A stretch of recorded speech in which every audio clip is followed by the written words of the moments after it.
fabulous day here in Southern Ontario, which puts us all in a great mood. This is the Sportsline Podcast. We appreciate you watching or listening. I'm Bubba O'Neil. Well, as I say on a daily basis, this podcast is a space for the many extraordinary athletes, coaches, executives, and broadcasters that got their start right here in the Golden Horseshoe. But today we need to talk about something a little different. Now, in the quickly evolving landscape of the workplace, the importance of fostering a diverse, inclusive environment is often overlooked, consciously or unconsciously. Well, folks, that same mindset must be front and center in the sports world, on and off the playing surface. On today's podcast, we talk to Dean Barnes, who's chosen to put hockey in the spotlight and has been recognized by the National Hockey League and junior leagues to celebrate Black hockey history and its rich contributions of Black hockey players. Let's bring in Dean. But I'll tell you, it has been a long, ultra long time. How are you? I'm doing fine. Yeah, I think it's been decades, Bubba. It really has been. I mean, folks, I'm going to be straight up hockey and honest here. In my announcing days back on cable TV, you were the first, and I'm not going to include the National Hockey League, the first Black hockey player I'd ever seen in the Halton region. And I'm glad to see that that's changed. But you have taken that your experience and just expanded on it and done something real serious and I think wonderful for the community and for hockey itself. Well, I appreciate you saying that, Bubba, and having me on because I've received a lot of support in my life. A lot of people supported me in the fabulous experience we had, and our great game of hockey was pretty much our national sport. And I've just been wanting to give back and ensure that as the changing demographics of our country has changed, just to ensure that everyone has an opportunity to play the game and feel safe and feel welcomed. I'm going to go back to those days. I don't think there was too many Black people, first of all, Blacks in Halton, maybe even Hamilton. That has changed. Why hockey? It could have been so many other sports, often associated with basketball. That's sort of the mindset, especially at that time. Why did you choose hockey? I was just an all-around athlete, and I wanted to delve myself in lots of different experiences. So it was soccer, hockey. I played road hockey with my brother behind Maplehurst Elementary School at the time. I went for my first skating opportunity with my sister at Kiwanis Arena, as it was called back then. And I just wanted to perform well in anything I could experience. And hockey was all around us. Hockey was, you'd come home from school, you're playing road hockey, you'd be playing in between recess at elementary school. And I was just fortunate at that time to get the experience of learning how to skate and performing well and excelling it. And from there, it just went from house league and to rep hockey and other experiences. But I think everyone was around me was playing hockey, and I was fortunate to have the opportunity to play it. And you took it to a far level as well. Well, I was fortunate enough to play, the highest level as a minor hockey, rep hockey. And then after rep hockey, I was fortunate enough, I think you were broadcasting at the time, we had some rivalries in high school hockey and played, almost got to the point of officer championship, but won a Halton final. Aldershot Aces. And then after that, I still had the love for the game and tried out and made the Junior B Kitchener Rangers at the time, Kitchener Dutchmen, at the time, and then played university hockey for a season at University of Waterloo. I'll ask you a personal question if you don't mind answering this. At that time, because we're talking about a completely different time, 90s, did you experience any racist, any I won't even go as far as racism, but just sort of identified as someone different? Yeah, definitely all the way up, had experiences. Fortunately for me, as I've learned through my podcast, my experience would pale in comparison to many other players who are racialized and former NHL players for that matter. But I found at the time I was always supported by my coaches, my teammates, never had a situation where they were not welcoming. But at that time in hockey, many things were said on the ice, and there seemed to be no restrictions on what was said to anyone to get under anyone's skin. So fortunately for me, my experience was positive. I think that's probably given me the energy to sort of amplify and support others to ensure things are safe and inclusive for everyone. How did that make you feel? How does it make me feel? What, like at that time? How did that make you feel to hear words that you weren't going to hear at home? Oh, very, very, very tough. And I think you have to have that resilience to sort of put that aside and fight through. And I know that for many people, probably would have been something they may have turned them away from particular sports. But for that matter, it wasn't just hockey. I know on the soccer pitch, I was a rep soccer player. Heard lots of things there back in the day, and I think we're in a better place now in society that we have protocols in place, and people are much more educated and informed to sort of interrupt and respond to these situations. I'm going to bring up words like diversion, inclusion, breaking barriers. That vocabulary we were not very familiar with at that time, and maybe not up until recent times. Why are those words important to you? Yeah, everyone should just have ability to feel like there's so many friendships you get in a sport of hockey, and no one should feel restricted as a parent or a fan or a teammate to feel included. So, I mean, those words, they mean what they do to me now, what they did back then. That you, Bubba, yourself, if we played on a sports team, we just want to feel that we belong, and we don't want to feel like we're different. And you can be different, but you want to be treated differently. Mm-hmm.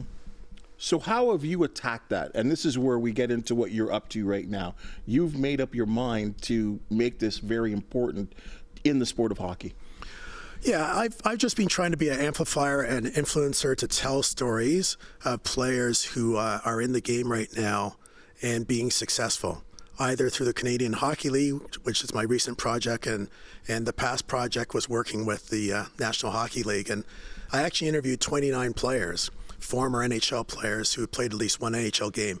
Some had lengthy careers, like Tony McKegney, who was like a top 20 scorer for Buffalo in the 1970s and 80s, and players like Anthony Stewart, who are doing lots of work right now with hockey equality. So I've made it my mission to tell the untold stories and to normalize what it means to have representation in hockey. So a young person can be inspired to say, I see that player out there. It's just that much easier to enter the sport when you feel like you're represented. Because the truth is, we know that many sports have more representation than others. And one would think, again, in a country like Canada that's changed so much for people of color, we just want those entry points to be there for people to participate in the game. When you talk to these former athletes and, again, guys that played at the highest level, when you approach them with what you wanted to talk about, what was their reception like? Very receptive. I think almost therapeutic for them to have a voice, to share that the impact and contributions they made to the game. Difficult at times for them to share some of the negative experiences they had. But all in all, for the most part, they're wanting to be role models, and they're wanting to make it known the impact they've had on the game. And when I initially did my card collection, there was 100 players that were black biracial players, and not many people felt that many had actually stepped on the ice, because there's so few at so many points in time that it doesn't seem like there's many players. And in fact, right now, the project I'm doing with Canadian Hockey League, we're interviewing Indigenous and racialized players who have played in the league, and many of them I'm speaking to right now are up to be potential draft picks in next year's draft, like Malcolm Spence, who plays for the Erie Otters, and Keishon Aitchison plays for the Barrie Colts. And but that may not be known. So it's my job to let people know who's out there, who's playing the game, so it can impact the story's amplification at so many levels. You talked about this hockey card collection, and I had to do some research because you had mentioned something about a hockey card collection. And I was like, yeah. And then I went looking and I went digging, and I thought to myself, got a hockey card collection of black hockey players, and I started to list all the people that I could think of. The list wasn't as big, but you've reached 100. Wow, where did you get this research from? Or again, were people stepping forward, were helping you out acquiring these cards? Because this is part of something that you are promoting as well. Yeah, well, to be honest, I grew up in the 1970s, and I was really mindful of players who had entered the league over a period of time. We're talking, not aging myself, we're talking decades. So I'm right with you, buddy. So it's obvious, the Grant Fures, the Ray Neufelds, the Tony McKegney's from that era. Obviously, Willie O'Ree, I had the privilege of interviewing him. He was the first black player in 1958 suit up the Boston Bruins. And Bill Riley played with the Winnipeg Jets. So I knew that era. And then I was also mindful of watching, what happened in the 90s with the PK Subbans, the Wayne Simmons, all those players. So it wasn't that hard for me being a keen sports fan and monitoring things over time. When you see the game now, and it's still changing, I'll advance it to where we are right now. When you watch the game and see the increasing amount of black hockey players and ones with incredible skill and excellence, does that make you proud?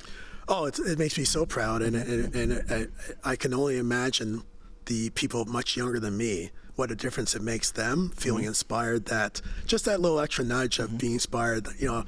The Canadian Hockey League players I interviewed recently, like to a person, many of them talked about the difference Wayne Simmons and the Subbans, PK Subban, the brothers, made a difference just seeing them out on the ice. It's just phenomenal. They don't realize that. And I think we as broadcasters, you at what you do, anyone that what they do, what a role model. And we use that word as this big thing, but it doesn't even need to be a big factor. It could be just someone saying, I want to do what that person is doing. And that inspiration can lead to so many different things.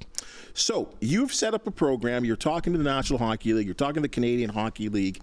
When you approach these leagues, what was their reception like? Really, really receptive.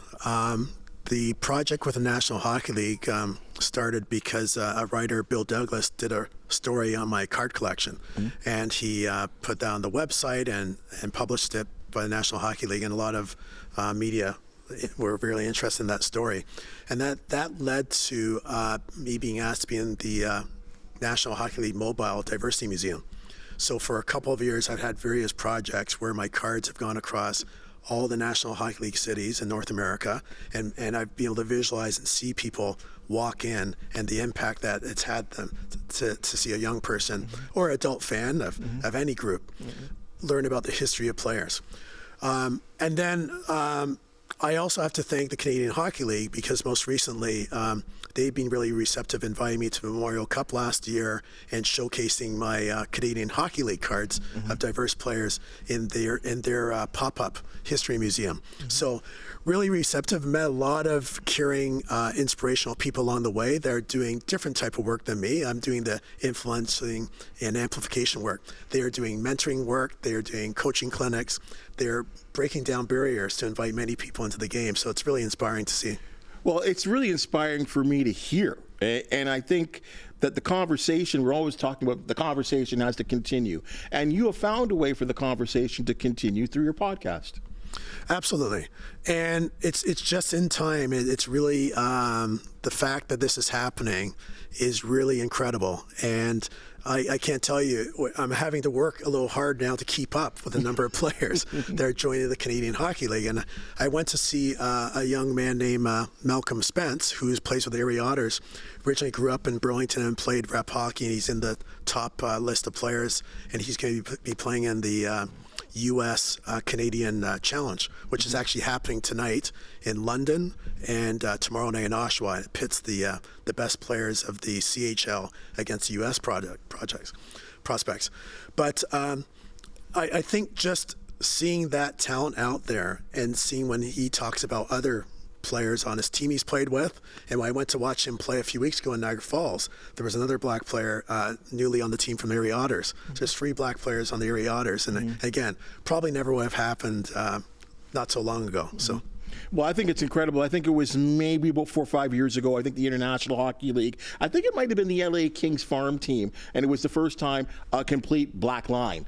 And I thought to myself, wow, this is really cool. But I also think in my head, it'll be really cool when this is not a conversation in itself. Exactly. And I think just the very nature of you inviting me here and CH and the other leagues being behind, Black history, inclusive history doesn't have to happen in a particular month. These conversations should be happening all the time, and we shouldn't be afraid to break down and look for barriers and look for opportunities for people to feel and part of the game. So really, really appreciate that. Well, and I think the next step here to me, and I think hockey, I think this has been a challenge for hockey, and I don't know why. We have, the gay community, which I think has had a struggle with the National Hockey League. You have some players that want to be involved in celebratory nights and don't want to wear the tricolored stick, and it's been, I don't know. To me, there's still a conversation to still be had there. And I know another thing that you're also focusing on is Indigenous players and us as Canadians, and how important it is for young Indigenous hockey players, male or female. And I say this too for the gay community. With male or female, hockey is now being played by everyone. Yeah, and look what's happened with the PWHL and just the growth in that game and the fan base, and understanding that this year, I think their season opens up soon. Yeah, and it's going to have a sellout Coliseum.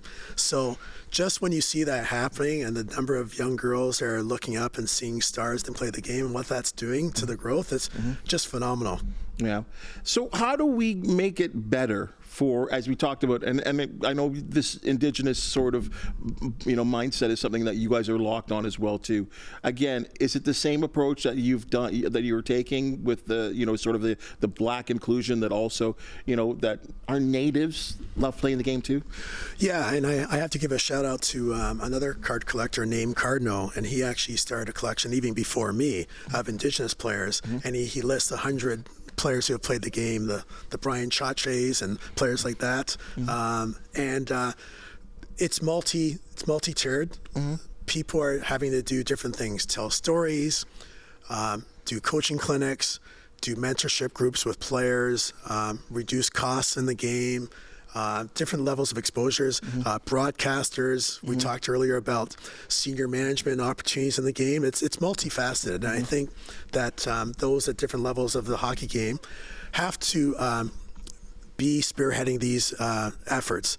As well, I think for people that are not of color, there's many things people can do to be allies to support the efforts, and just the little things in terms of opening up doors for opportunities can make a big difference. And that's exactly where I was going. It's like, well, okay, people like yourself, people like myself, people of color, if you want to put it that way, can go out there and try as hard as you can.